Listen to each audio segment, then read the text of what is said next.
शहजादा कैलन एक नए अज़्म के साथ पहाड़ एग्नेस के दहाने पर खड़ा था। वो सिर्फ अपनी जान बचाने नहीं बल्कि एम्बर के लिए जो कुछ भी हुआ उसकी जिम्मेदारी महसूस करते हुए वापस आया था। लेकिन रास्ता गुम था। बजाय इसके उसने एक पोशीदा गार में एक शीशे का बाग दरियाफ्त किया जहां फूल बुल्लोर से बने थे और हवा में मीठी झंकार गूंजती तुम थी। वापस आ गए हो। वो जानती थी कि तुम आओगे। तुम कौन हो? एम्बर कहाँ है? उसके साथ क्या हुआ? तुम्हें आजाद कराने के जुर्म में वोल्कान्स ने उसके मरकज की हरारत कम कर दी है। दिन में वो एक मुदहम आतिश परिंद की शक्ल में उसके सिंदान से जकड़ी रहती है और रात को उसे ठंडे गीजर के गार में लटका दिया जाता है जहां वो आहिस्ता आहिस्ता बज रही है। नहीं, मैं इसे ऐसे नहीं मरने दूंगा। सेंटिनल ने कैलन को इस गहरे बर्फानी गार तक पहुंचाया।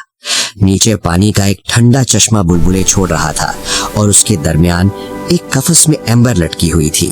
उसकी रोशनी बहुत मध्यम पड़ चुकी थी।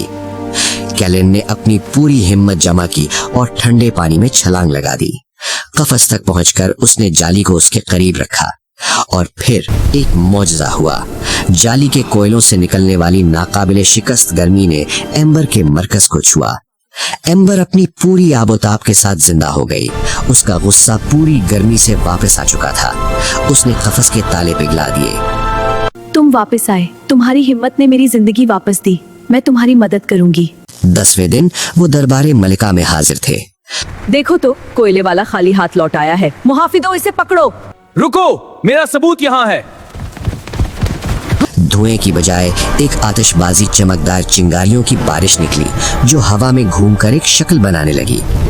वो शक्ल थी एम्बर की, मुकम्मल तौर पर आजाद, अपनी असल नाकाबिले तस्खीर चमक के साथ। एक जिंदा मुजस्सिमा जो रोशनी और हरारत से बना था। पूरा दरबार हैरत से बैठ गया। मलिका के कीमती गुलाब मुरझाने लगे।